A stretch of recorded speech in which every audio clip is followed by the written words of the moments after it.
Good afternoon, everyone. I hope everyone is having a wonderful day. And with all this talk of regulation rife in the industry right now, it seems only right that we should have on someone representing one of the newest foundations to represent what has traditionally been possibly the most underrepresented sector within the hair and beauty world, despite, I guess, probably being one of the most popular in terms of number of people that actually do it. And that is, of course, the nail industry. And I'm delighted to say that I've got joining me today, I've got with me Sue Davies, who not only is a member of our community and someone I'm proud to say is my friend, but also one of the leading figures. I'm someone who's been driving forward the whole concept of the Federation of Nail Professionals, which I'm excited to say is now live. So welcome, Sue, first of all. Hi, Sue, how are you doing today? Are you good? Yeah, all good. Excellent. Yeah, it's excellent. been a mad few days, let's say that. It's yeah, we're all a bit tired. It's been, yeah, clicking like buttons like there's no tomorrow. I think it's probably a bit of a bonkers time already, and now you've taken on this as well. So I'm sure you wouldn't have it any other way, really. No, I know, and I'm at the salon. I was supposed to be coming up to fill my shelves back with all my gels and all my skincare, and still haven't got around to it because I keep coming up to do stuff like this instead. So by tomorrow, it's all going to be ready to go because I'm back in the salon tomorrow. Right. As if you didn't already have enough on. So why not? Then those darn clients. Yeah, exactly. So I'm so excited to be able to pick your brains about this, because as you've probably seen and heard on quite a few of our videos and calls recently, we're sort of really calling for a lot more of the regulation of an industry as a whole, because there are just so many positive reasons to do that, and what I can see as being pretty much no negative for that.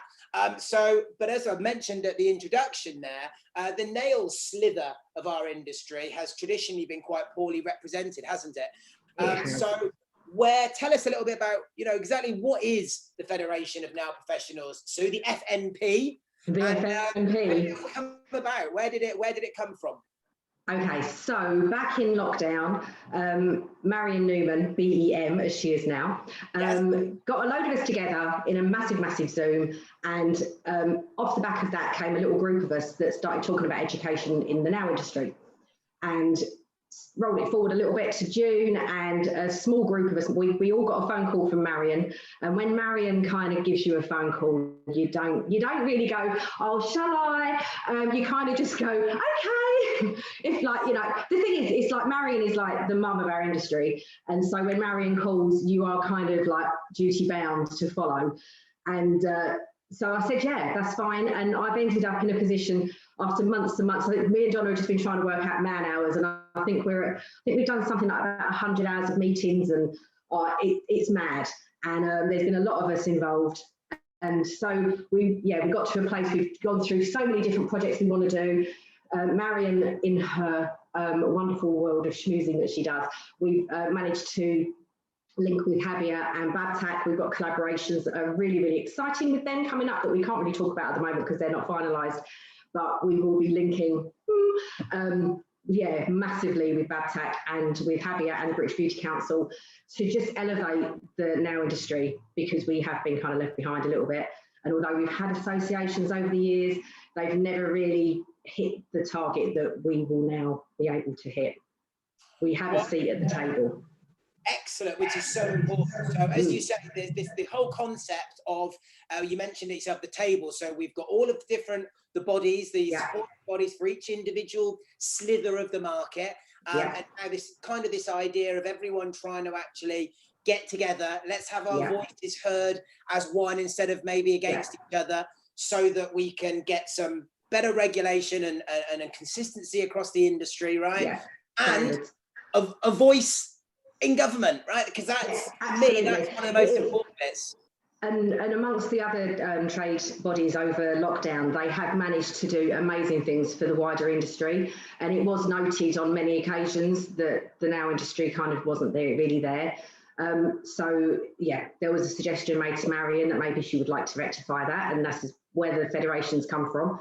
So yeah, so now we do have a seat at that table, and it means that the now industry, along with the other voices, will be able to shout from the rooftops that our industry is valued and is worthy.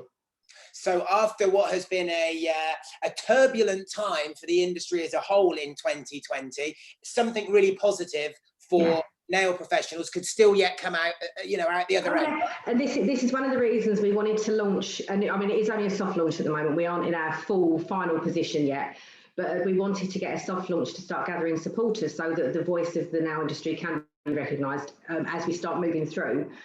We wanted to make sure that we did that before we came back out of lockdown, because it has been, I think lockdown 2 has been tough. I have to say, my lockdown 2 has just kind of disappeared in a haze. Mine as well.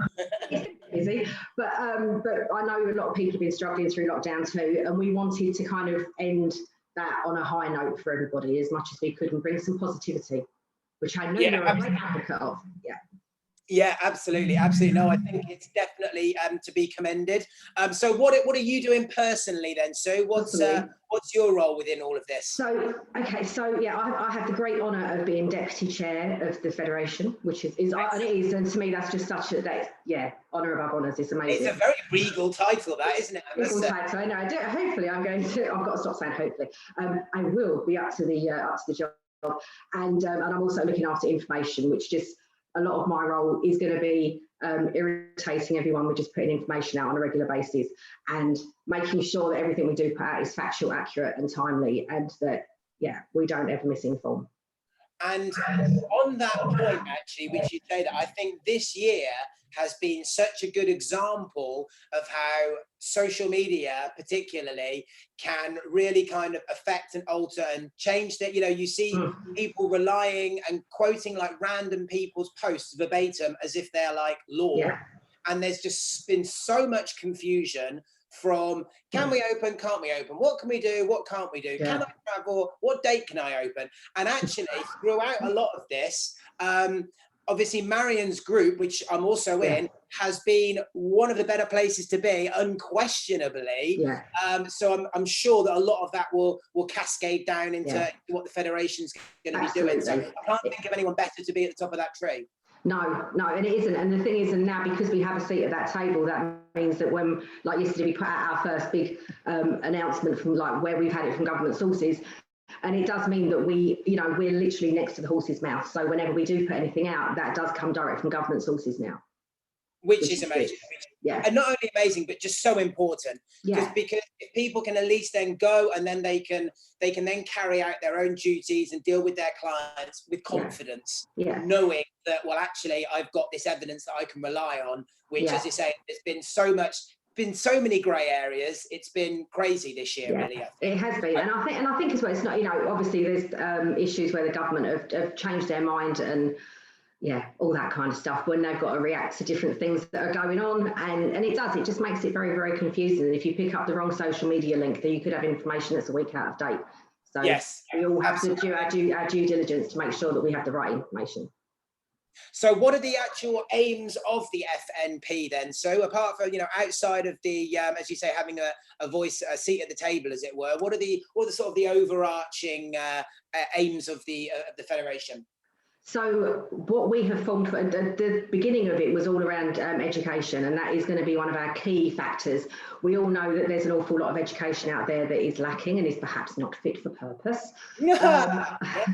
Just the odd course here and there. But the problem is that you can't just take those away overnight. That's not going to happen. Those people are making a living, and and they're making a very nice living for themselves, providing courses that perhaps maybe a little bit questionable in places. But so what we're looking to do is to help educators themselves rather than their courses. And so we have a scheme that we're going to be launching called License to Teach, and that will be recognising the qualities of the educator and making sure that the educators are at a good standard and are progressing themselves and developing themselves on a regular basis to make sure that they're always advancing. And there'll be opportunities on the website to join. It'll be one of our membership levels, and any educator can come and join that. No matter what background you come from, you will be able to join at an entry level and work your way through up to an elite educator over time, so that you can continue to develop yourself. and then there'll be reviews and that kind of thing on the website as well. It's a work in progress, so we're just getting there at the moment, just finalising all the details, but it is going to be an amazing scheme, and will turn, initially it will only be looking at the now industry, but we're hoping in time that it may spread, because it will just give the educators a badge of honour rather than their courses, which is where it kind of sits on what the course content is at the moment rather than who's teaching you. Well, and also the way I often think it comes across is that if you are looking to get into the industry, you don't know one educator from the, so it's difficult to gauge the end user who's what, and it might come down to who's got the prettiest website or the best marketing. Yeah, absolutely. Or who can teach you, or who can teach you how to do something for £8. You know, that's I know. Well, it's apparently part of the industry. Yeah, well, the quicker that gets eradicated, I think everyone would agree. So if we can elevate, if we elevate the educators and encourage the educators to improve themselves and be on a pathway of higher standards, then hopefully that's going to follow, that the courses will then improve, and we'll be supporting with lots of different resources and stuff for the education side of our membership. So therefore, the Federation is both for educators and for now professionals. Any now professional, whether you're studying or an apprentice, whether you've newly qualified or you've been a veteran in the industry for like 20 years, membership is there for absolutely every single person in the industry. Awesome. So there's lots of different levels.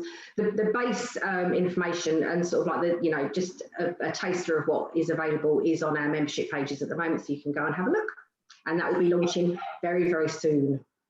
Awesome. So we've put a link to that, and in fact I will share the link in the comments as well, so that people can go and check that out. And at the moment, my understanding is that you are is that people can go and register at the moment. They can sign up as a supporter, is that right? Yes, that's it. It doesn't cost anything at the moment, no? It costs absolutely nothing to support us, and supporting will give you access to our news feeds and that kind of stuff. You're not going to get all the stuff you're going to get with membership, but it just means that you are actively supporting the now industry. So supporters membership is open to the general public. It's open to anybody in the wider beauty and hair industry. Anyone that has an interest in nows, we are welcoming with open arms, because those numbers will help us increase the voice and the volume that we have. Yeah, absolutely. The more people, so the more supporters, the better. The better, absolutely. And I noticed when I was checking out the literature earlier on the on that sign-up form where you can become a supporter, which I shall do after we finish today, I noticed that there's a big strap line underneath the logo. It says "License to Teach" all over it. So tell me a little bit more about that, Sue. So the License to Teach, as I say, is about educators and is about improving the quality of education within the now industry, and we'll be launching alongside our membership. It will be like nothing. It literally turns the education side of the industry on its head, and will enable educators of every single level, whether you've just done your AET or whether you've got your PGC teaching qualification. The idea is to give a varying structure of educators, so that the higher up in education you are, then you kind of lean down and help the next one up the ladder. And we want to kind of encourage that behaviour, so that you've got mentoring opportunities as an elite educator. You can lean down and help the others on the way up.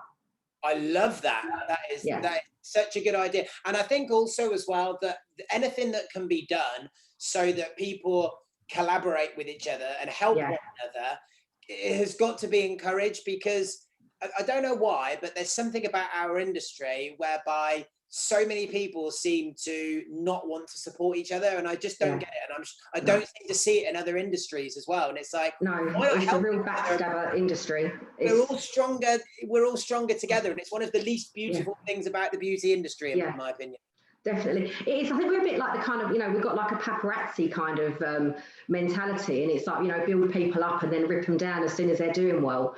And I think it's really, really unfortunate, and we would like to, see the back of that. And we, like I said earlier, we're going to be collaborating with some of the oldest and biggest trade associations in the industry, and that's really important to us. That collaboration and sharing of information and knowledge and experience is something that we really, really value, and it is in that whole thing of stronger together. And I think lockdown has proven to all of us how much we kind of really do need each other. Yeah. It's you know, for all of us, I think, you know, there's been days when all of us have been sort of banging our head on the wall in tears, or, you know, just unable to function. And if it hasn't been for groups like Maggie's or groups like Salonology and like your lockdown group and stuff, you know, all of that coming together is what's got us through. And if we don't use that momentum now, then I think we're missing a trick massively. I completely agree. So we've got there for this. We've got the salon owners represented. We've got the educators. We've got the actual like nail techs themselves. What about the brands? Is there a space for them to get involved, or do you think they're? No, we're currently talking with many brands at the moment, and yeah, we are very, very open to working with compliant brands, and yeah, and pushing forward the better side of our industry. Yeah. Yes, they've got brands. Yeah, we want brands to obviously they, you know, just through their education processes, you know, the access that we have to students through their education systems, and also like further education colleges and private academies, you know, anyone that offers education, be they a brand, an academy, an individual educator just working out of her salon, you know, the education covers so many different areas, and we need to tap into all of those. Yeah, absolutely, absolutely. I think I'm excited just talking to you about it, Sue. I don't know how you've slept recently. Yeah, we can't keep up with it, and it's just every meeting there's just more and more stuff that comes. Oh my God, we could do this. Oh, we could do that. And it's trying to keep a rein on it, and yeah, not getting into too much detail on some of these like future ideas is really hard. But this is also what happens when people with ideas all actually come together and collaborate in the first place. Yeah, it is. And our, you know, the founding board members, we've, you know, some of us didn't know each other before, some of us did, and it's just been a fascinating experience. And I think for all of us, sort of, it's something that, I mean, I've been involved in trade associations before, and as has Marion. So we've got a bit of maybe a little bit more of an understanding than the rest of our founding board members, but they're catching up quick. You know, and that sudden, you know, switch back to an admin role, having been a practical role for so many years, is yeah. I think my husband's just like, oh, what are you on there on Zoom again? It's, you know, and it is another board meeting, another this, and it's really, really weird, sort of like flipping back into a world that I used to be in years and years ago. But yeah. I can tell you love it really, Stu. I can tell that wry smile on your face. So yeah. when I was just sitting thinking about the typing. Fastest finger first. Yeah, exactly. When I was also checking out the website, I also noticed that about the census that you guys are also. Yes. Is that your? That's my little baby. That you guys are pushing out? Yeah. So we thought it'd be nice to kind of get a bit of a snapshot of the industry. So this has come out, my role of information. This has kind of come under my auspices. And so I've spent about the last month putting this together, and it is a big survey. And we want everybody that is able to fill it out There's two different surveys. One is aimed very specifically at employees, students and apprentices. And then the other one is aimed very specifically at self-employed professionals and business owners. You don't have to be, on the business owner, you don't have to be a now professional or a qualified now professional to be taking it. But so there's lots of different questions on there, and it covers everything from who you are, where you work, through to going through lockdown and COVID. So there's absolutely everything on there. For the business owners, there's lots of financials and stuff like that. And for the employees, there's lots about how they're employed and what benefits they get, all that kind of things. They kind of go off, they start the same and then go off on two very different tangents. So they take about 10, 15 minutes. It depends on how quick you're on it and how much you like reading or not reading, whatever. And so, about 15, 20 minutes allow for it. Grab a cup of tea, sit down. It is the most important bit of research that the nail industry has ever had done. And I know a lot of the brands are going to be very, very interested to read what who they're selling product to and that kind of thing, and the educators who they're going to be educating. It's going to be quite a fascinating piece of data. And I just keep getting on the live analytics at the moment going, oh my God, I never knew that about my industry. I'm a bit of an information like me, and I'm getting a little bit overexcited about the data. It's a bit sad. Is there anything you've seen already then, Sue, which is kind of surprising you? Because you must have thought, this is my assumption of what people will say. Yeah, but it's just I've already got quite. I would say it's the girls' sport, and it is. And I think because we know that secondary education providers for years and years and years have been advising us that, or advising year 10s and 11s that, oh, you know, you're not that academic, oh, maybe go into nails or beauty or hair because you're not really very academic. And it's funny actually, because I know you would, you and Holly were talking with Millie earlier on your podcast about this, and I'm sure it was on there, wasn't it? I've heard so many things in the last few days. But there is this massive, massive thing that we get a lot of the less academic people pushing into the industry through the schools. And actually, that doesn't translate, because at the moment, well, it's very early stages, but it's looking like we've actually got quite a lot of very, very bright people in our industry, which we kind of know.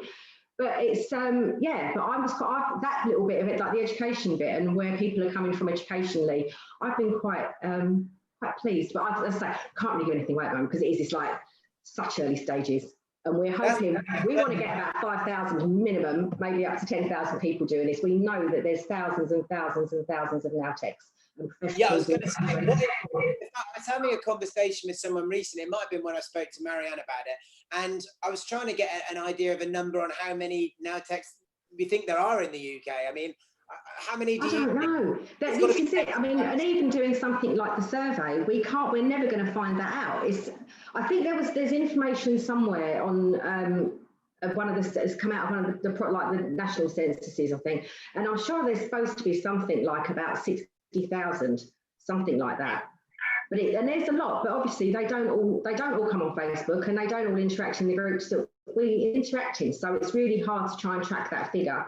So we have been trying to work out ways of like Freedom of Information Act requests that we can maybe try and get that information, but because it would be nice. Donna's live. Hi, Donna. So Donna, you've already mentioned, she's involved too. So she's heading up the educator arm. Is that right?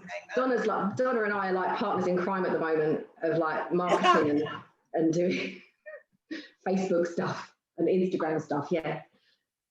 So whenever you get a response from the FNP, it's going to be me or Donna probably at the moment, or maybe Marion if you're lucky. Right, got you. Marion's on there too.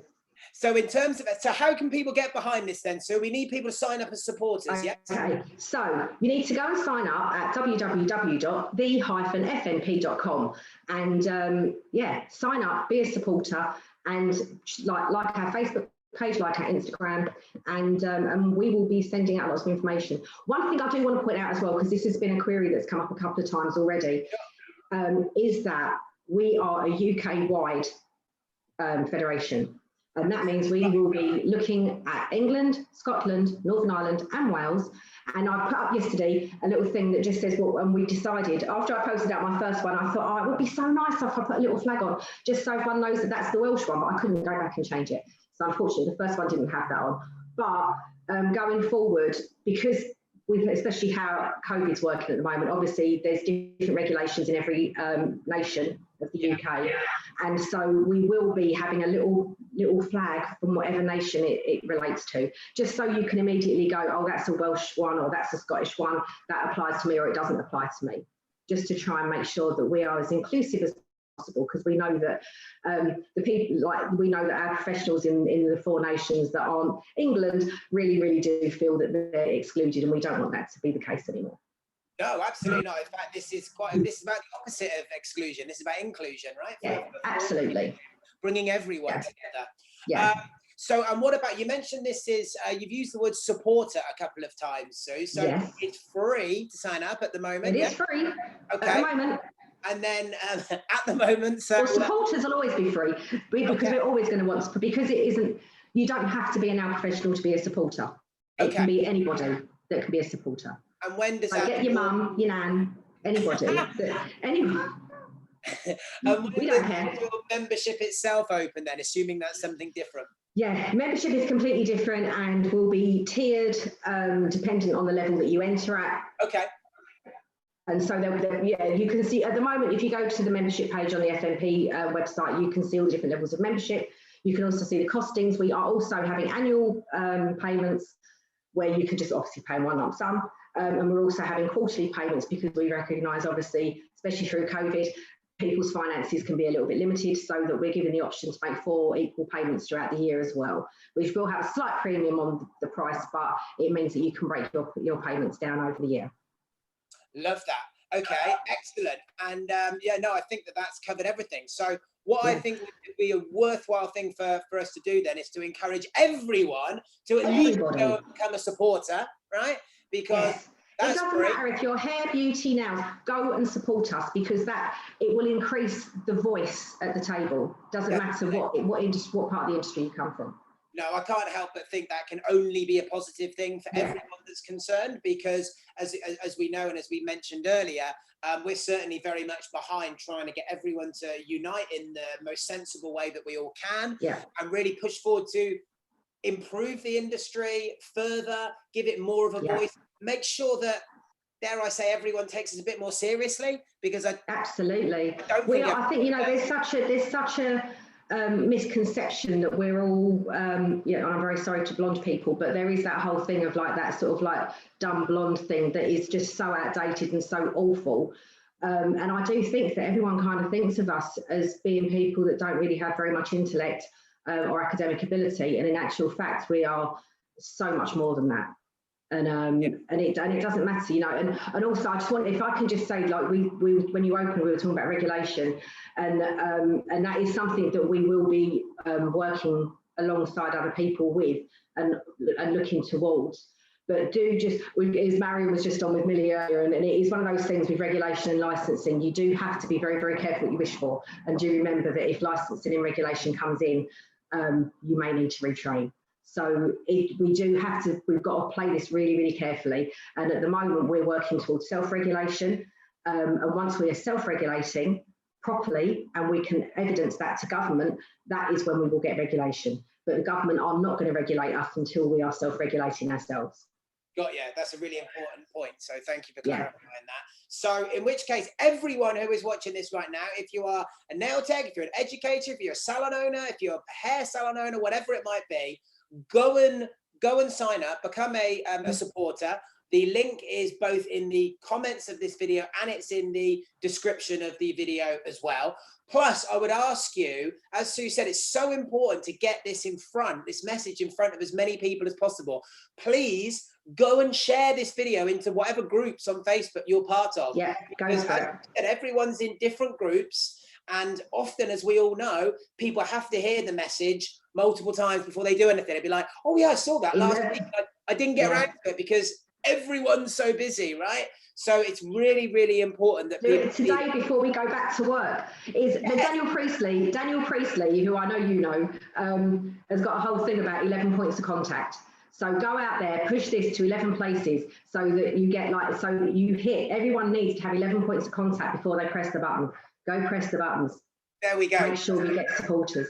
Yes, absolutely. Well, look, so I know this won't be the last time that I hear you talking about this, and I'm very, very excited to hear how it all goes. As I say, definitely have our backing for everything that you are doing, and we wish you every success with this. And if there's anything else that we can do to help you, then you know how to get hold of me. And we need to, sorry, I just remembered as well. Yeah. Sorry, all these things I didn't have to remember when you're doing these things. There's so much to remember. Hashtag, when you've signed up, please share the fact that you signed up. Hashtag, I've joined the feds. I see what you've done there. Very good. Well, hashtag the feds are coming. But a few people got to be scared. but the feds are here. Hashtag the feds are here. Hashtag I've joined the feds. So go do it, you know. Yeah. Absolutely. Well, I hope we see a lot of those hashtags all over the page. Let's see. I know it's quite good. We've been following the increase on it, and it's getting quite good. Yeah, we need to make it exponential. Yeah, absolutely. Sue, we're going to leave it there. So I just want to again say thank you ever so much for coming on. And thank you for having me. Please share it so that, as I say, we can everyone can get behind it. It is really important, and I definitely see it as kind of like another step in a whole series of multiple steps that we all need to take together to get, you know, to kind of the promised land of a better industry for everyone. So thank you again, Sue. Best of luck with everything. Thank you. And I'm really looking forward to hearing more about it. Great. Thank you so much. Good luck with your video opening tomorrow. Bye. Thank you. See you later.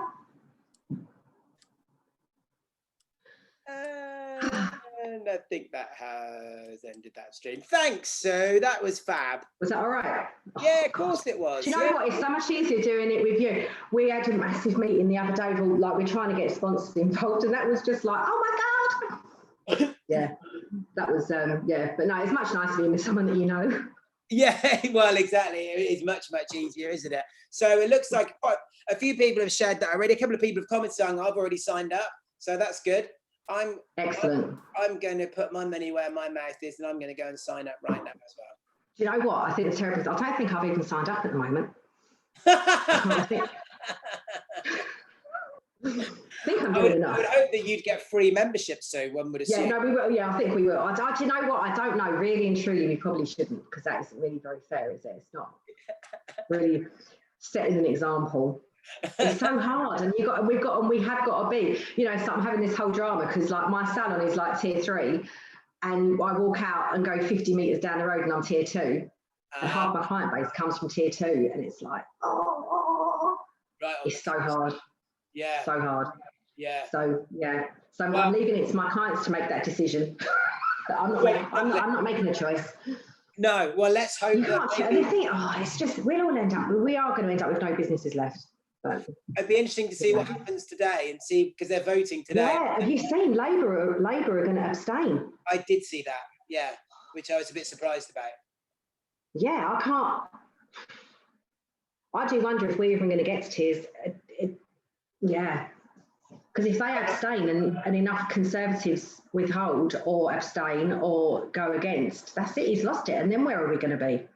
Who knows? Who knows? It's the roller coaster of 2020. Hang on tight, everyone. I don't know. Yeah. I mean, it's almost becoming farcical, really, because it just changes every 2 minutes, doesn't it? And it's like people expected to, keep a track of it. It's all getting a bit silly, I think. But hopefully at some point they would just say, I think at some point they've got to just say, you've got to police yourselves, because sooner or later people are just going to lose faith and they're just going to do what they want anyway. Yeah. I think some people already are. So absolutely. I mean, I'm seeing all over the place, and people I'm quite surprised at as well, that are just going, do you know what, I'm done. And they're people that that I value as professional friends, and you're like, no, you can't do that. It's like, how can you give up? We're so close. Yeah, hopefully. Well, yeah, this is it. And then when I was driving here, there was another load of stuff on LBC saying that perhaps Pfizer's not quite as ready as they thought it was. It's like, oh, come on. Yeah. We've got to get out of this at some point. I just want lateral flow testing. I'm really hoping that as the salon's in tier 3 that I might be able to get the lateral flow testing, because I think that would be quite. What's that? I just want to take part in something. It's the one it's one that they were using in Liverpool, where you get your results in half an hour, so you can have it done daily to make sure you haven't got COVID. Right. So that's where they picked up. I think they picked up 20% asymptomatic. Right. In Liverpool. And that was what made the bit that they introduced, so that they got away with not being tier 3, even though everyone around was. Yeah, absolutely. Right, got you. Yeah, I mean, I don't know, Ryan. And it changes every day. I mean, they were saying today I saw on the front of the headlines that they had that they were thinking of bringing in testing for certain like concert venues and sports arenas and ultimately travel. So if you can't prove that you've got the vaccine, then you can't travel. So, oh my God, that is such an infringement of your human rights. That's ridiculous. Isn't it? And it's just, and the discrimination that comes with that, because that's where, I mean, this is where it starts heading into dystopian stuff, isn't it? Of like that whole discrimination of like, no, you're clean and you're not clean. I'm not sure about forced vaccinations on a population. I know. It's scary stuff, isn't it? I tell you what, one thing that's driving me mad now is, and I do wish our industry would stop, because I'm starting to find it quite obscene, is all these people going, we've had it so hard, we're completely ignored. And one of the things on the census, when you list what the government have actually provided, and there's so few that are actually falling through. And the list of assistance the government have provided is quite massive. And like you look at what happened in Wales yesterday, what Mark Drayford said, and he's closed hospitality till March or something. I know. And this is, and again, And it's like, and people are moaning because they're shut for a month. It's like, no, come on, please wake up. You can sell retail online. You can do something. Yeah. But I mean, pubs, they're going to be closed for another 4 or 5 months. And the industry was already on its arse, and it has been for years. And I think when you look at them, you're like, how can you even begin? I mean, I know it's everyone's personal circumstances, but you can't put a swathing statement across the whole of our industry saying that we've been hard done by, because in the scheme of things. No. And the one that annoys me the most is when people do the one where they say, oh, pub's all right. It's an old boys club, and we're picking on all of the female industries and none of the male ones. And you're like, oh, come on. That's just such a weak argument. And it is, but I think because I think that was elevated because they opened barbers, wasn't it? I mean, that just, I mean, what was that about? I mean, it was ridiculous. That bit was ridiculous. That was just stupid. But, and it is, and I suppose the thing is, when people are stressed, you know, you give them anything they're going to sort of like run and scream from the rooftops, aren't they, about how unfair it all is. But you just got to. But the barber thing actually, again, was a good indication as to why we need representation, because it was obvious those decisions were made by someone who knew nothing about the industry. Yeah, absolutely. So it kind of like, maybe that actually was a bit of a catalyst for everyone to go, actually, hang on a minute, this is just bonkers now, you know, which it clearly was. But as you say, for those, and imagine being a nightclub owner in 2020. I mean, that would we really haven't got it that bad in comparison to so many other industries. You know, it's pretty dire, but it, you know, and it's not. But you know, you look at retail, you know, like the Arcadia Group yesterday and Debenhams today. Yeah, I mean, that's harsh, you know, and I know that you know, we've got lots of small businesses that have closed, and I know there's a couple in Gold Club that have gone already. But you know, when you're looking at something the size of Debenhams or Arcadia, I mean, that is immense. That's 25, just those two, 25,000 jobs gone potentially. Absolutely crazy. So at least we are small enough and nimble enough to be able to. Yeah, this is it. I think because we are all tiny, you know, we are all pretty much micro businesses, aren't we? So we can usually, you know, just go in different directions and change things up and work less hours. And there's so many ways that we can adjust. Yeah, absolutely. We've had to. Right, Sue, I can't stand here and put the world to rights. No, I know. I've got to fill my gel shelves. And you've probably got another 18 Zooms this afternoon to do. No, I've got to fill my shelves. I've got shelves there waiting to be filled up. Excellent. That's your afternoon then. Yeah, absolutely. Well, lovely Thank to you see so much, Ryan.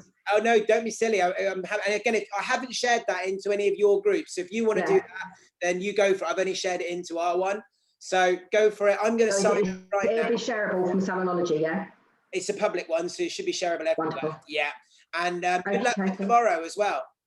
Thank you so much. And I look forward to hearing. Tomorrow? Oh yeah, working. That's what I've got to do, work. I just think, what's happening tomorrow? I'm sure I had something on. Yeah. My diary. You'll be fine. You'll be absolutely fine. Yeah, I'm not starting till about 1 o'clock. So yeah, it'll be fine. Anyway, thank you so much. Have a lovely rest of your afternoon. I'll see you soon. See you later. Bye.